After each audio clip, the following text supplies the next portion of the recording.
What if the most heartbreaking betrayal isn't a sudden shock, but a slow, calculated dismantling of your entire world?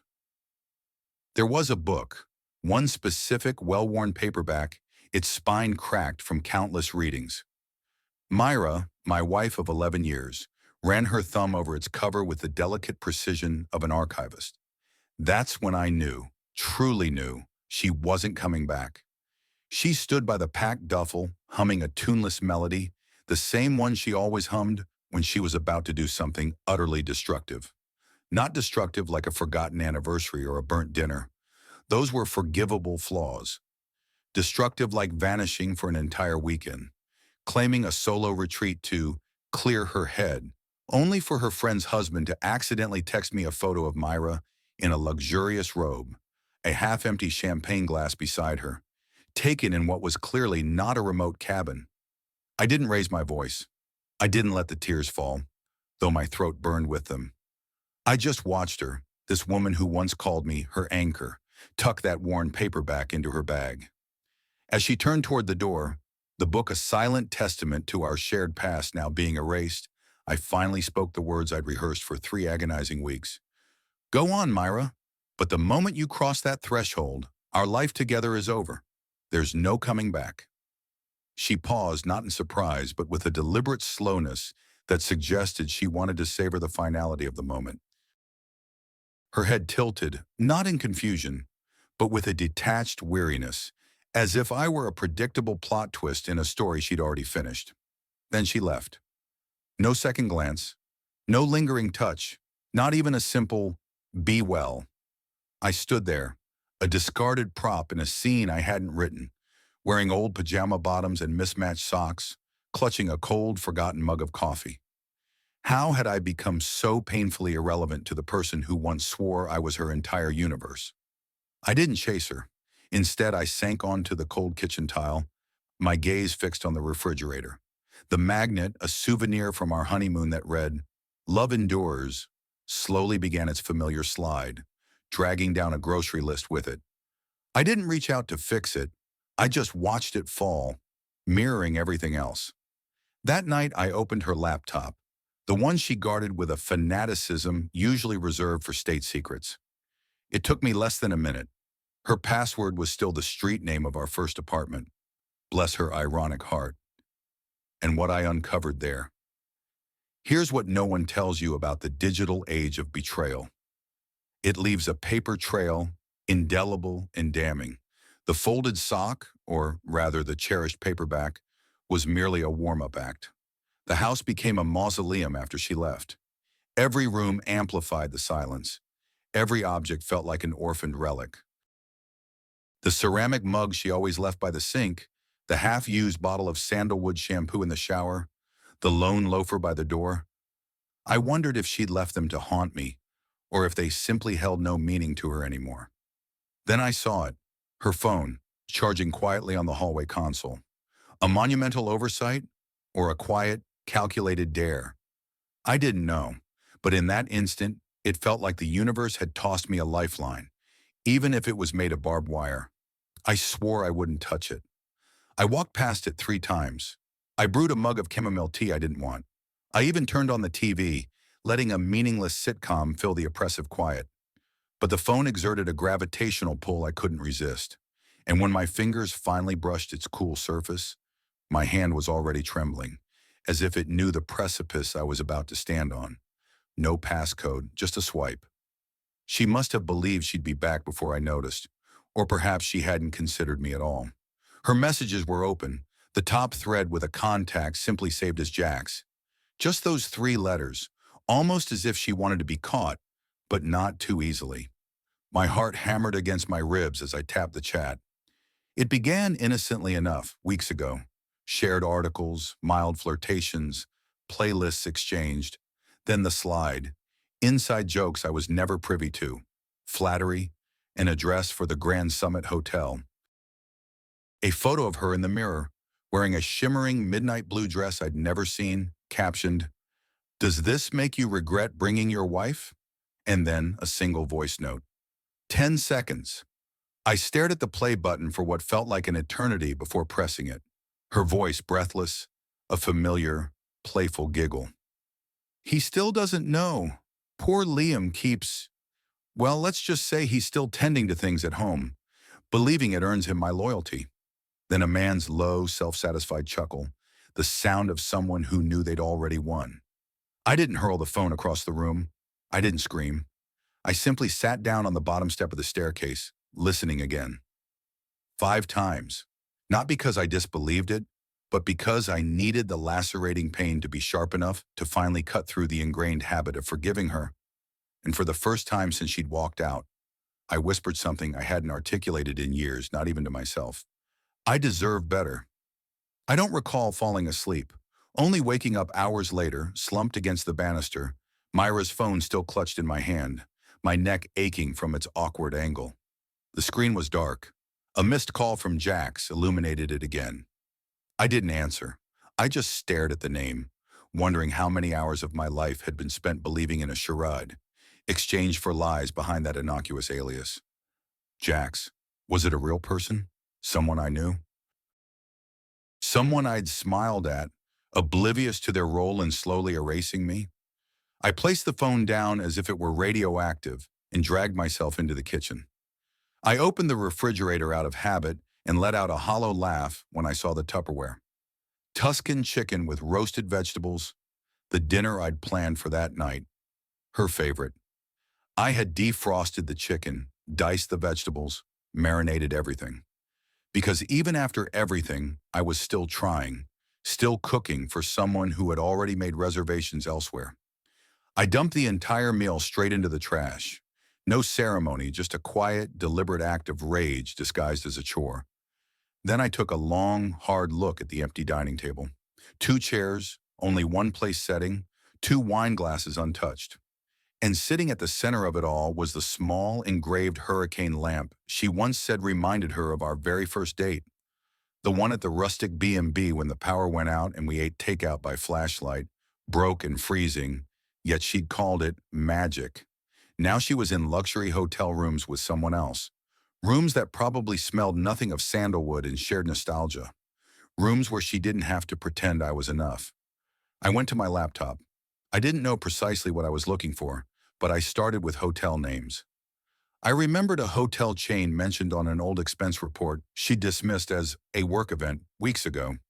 It wasn't a one-time occurrence. Her name appeared in multiple booking histories for the same hotel, same time each month, always the same flimsy work conference excuse. But one particular booking seized my attention. Next weekend, paid in full. 2 guests, her credit card. This wasn't a spontaneous dalliance. This was a pattern.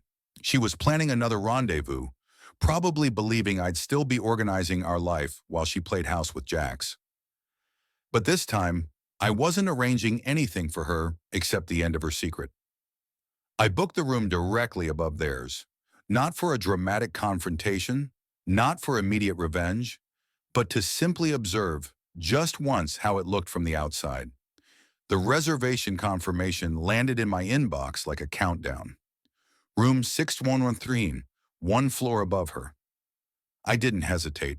I paid extra for an early check-in and requested a room at the far end of the hallway, closest to the fire exit, farthest from the front desk. I wanted no interaction. I wanted silence, anonymity, an invisible vantage point. The hotel was pristine, almost opulent, far too elegant for the clandestine meetings it was hosting. A polished lobby, glass-fronted elevators, staff whose smiles felt a touch too practiced. I arrived a day early, meticulous in my reconnaissance. I committed the stairwells to memory. I traced the hallways. I even sat in the parking lot for hours, watching couples arrive and depart, the way they intertwined their fingers. The shared laughter, the whispered secrets conveyed in a glance. Every woman I saw, I scrutinized twice. None of them were Myra. Not yet. The next evening, it happened. 6:41 p.m., a sleek silver sedan, its license plate etched into my memory from countless shared driveways, glided into the lot. Myra stepped out, wearing a stunning navy blue silk dress I'd never seen. I should have been shocked, perhaps even devastated, but a profound numbness had settled over me. From the passenger side, a man emerged. Tall, broad-shouldered, that same smug smirk I'd heard in the voice message. He wasn't particularly striking, just oozing a raw, unapologetic confidence. The kind of man who takes what he wants, not because he's earned it, but because no one has ever truly stopped him. They walked through the lobby, hands clasped, like carefree teenagers, not even attempting to conceal their intimacy, as if I simply ceased to exist, as if our 11 years together had dissolved into thin air. No tears, no outburst. I simply stood behind the reflective glass wall of the second-floor gym, obscured by the blinds, watching them laugh casually at the check-in desk. My eyes followed them as they stepped into the elevator. Room 508. I waited 20 minutes, pacing my room, my heart hammering against my ribs. Then I walked the silent hallway and stopped outside their door. I didn't knock. I didn't scream. I just listened. I heard her laughter. That distinctive, light-hearted laugh she used to reserve for when I'd surprise her with breakfast in bed. The same joyous sound when I'd spoken of our future, of having children. That laugh wasn't mine anymore. It belonged to the man behind that door, the one who remained oblivious to my presence, mere inches away. And then I left something by their door. A small, unmarked envelope. No words, just a photograph. A candid shot of Myra in our kitchen, smiling, her face alight, that very same paperback book held in her hands. A private moment she thought was ours. Now it belonged to someone else, too. I didn't sleep that night. I lay on top of the crisp hotel sheets, lights off, shoes still on, jacket zipped up, staring at the red glow of the alarm clock. 3:17 a.m. Her laughter still echoed in my mind, as vividly as if it were happening just down the hall.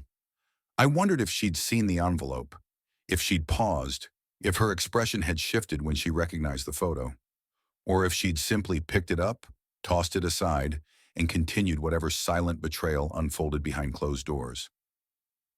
Around 4 a.m., I ventured down to the lobby for coffee.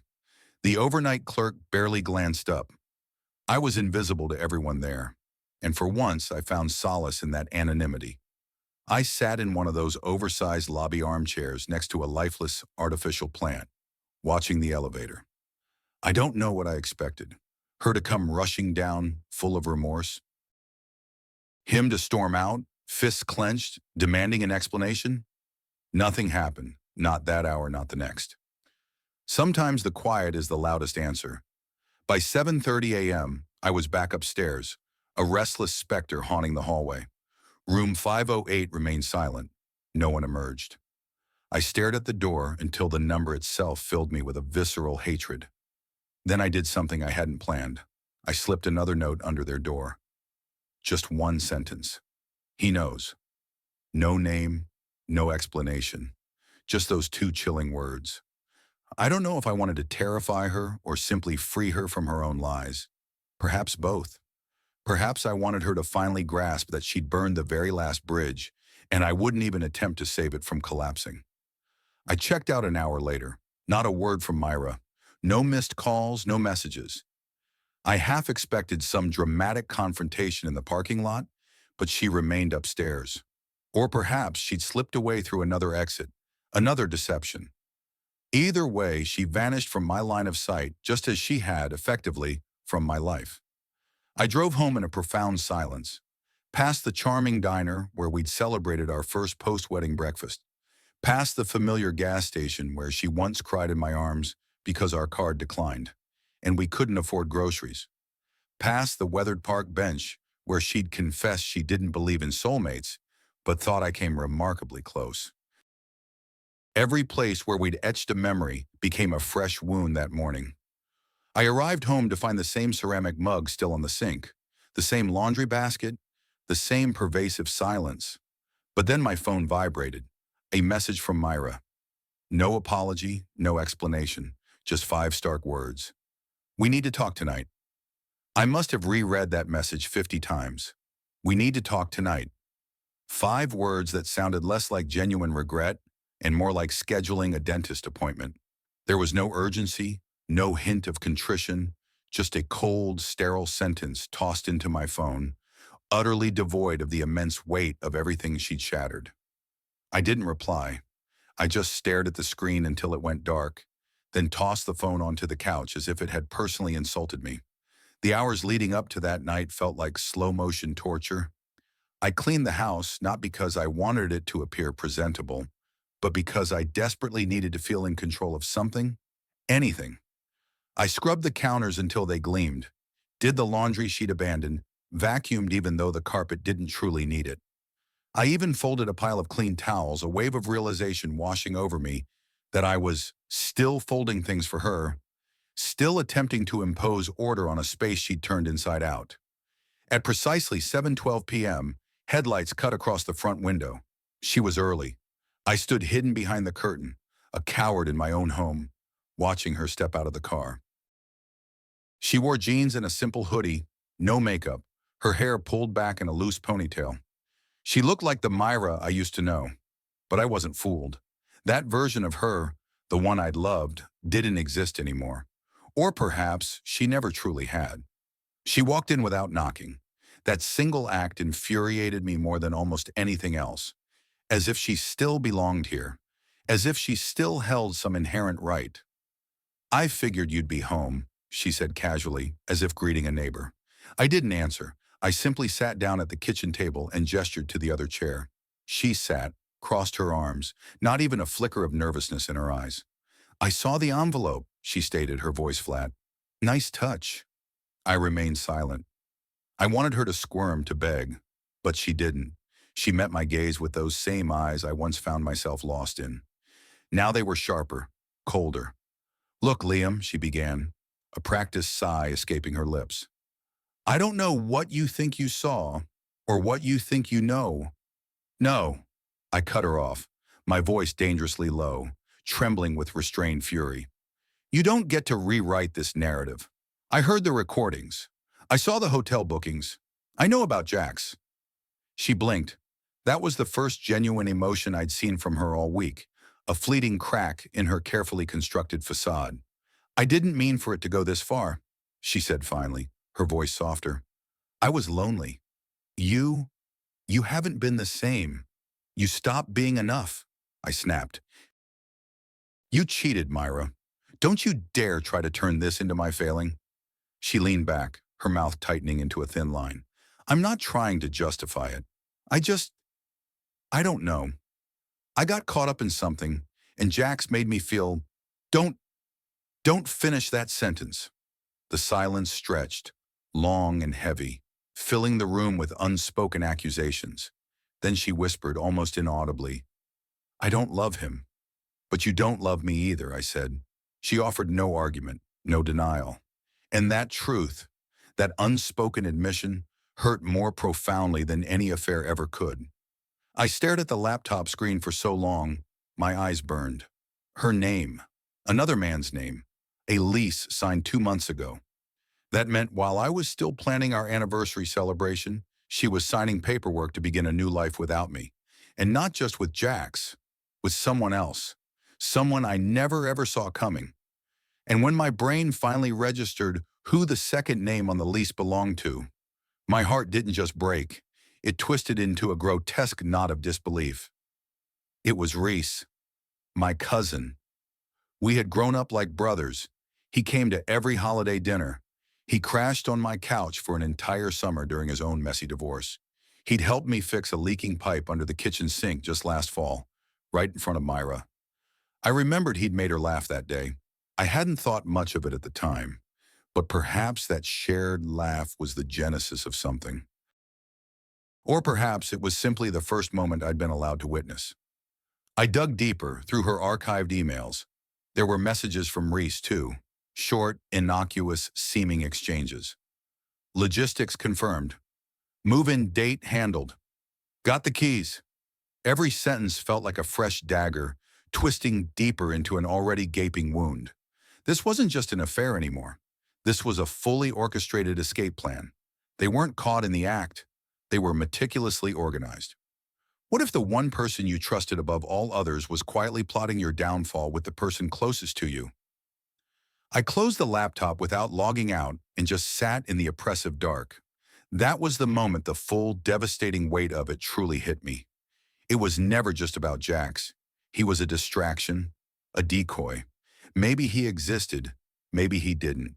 Perhaps he was merely the spark Myra used to ignite the fuse, while Reese stood at the other end, waiting to catch whatever remained of her once the blast was over. It was all a monstrous lie.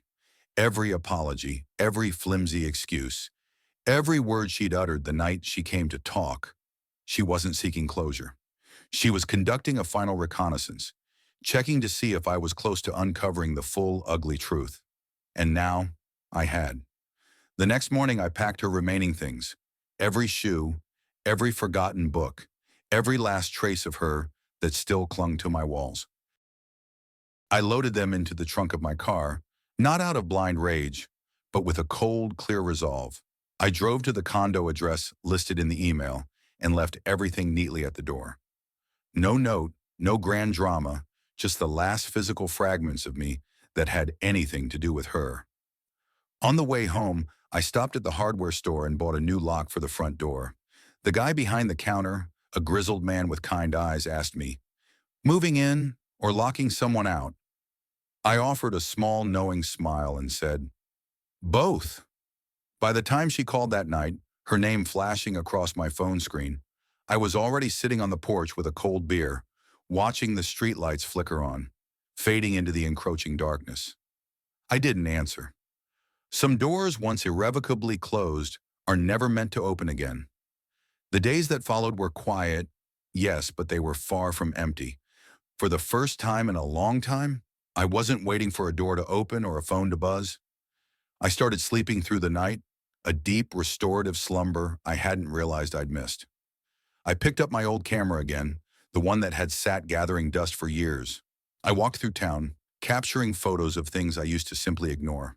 The cracked bird bath in the park, the vibrant display in a bookstore window, a young couple laughing on a bench, the way Myra and I once did. It didn't magically erase the pain. It didn't fix everything. But it served as a profound reminder that I still had a life, and it no longer belonged to her. I sold the house 2 months later. I bought a small apartment on the other side of town with creaky floorboards and mismatched cabinets. But it was mine. All mine. I painted the walls a defiant shade of cerulean blue and put up pictures of all the places I wanted to visit. Not we, just me. I'm not bitter. I'm not angry. Not anymore. Because the moment Myra walked out that door, it didn't just end our marriage. It freed me. It forced me to stop pretending, to stop folding things for her, desperately hoping it would somehow fold her back into my life. That was never going to happen. And honestly now, I'm glad she's gone. Reese is gone. But I'm still here, and that, I've realized, is more than enough.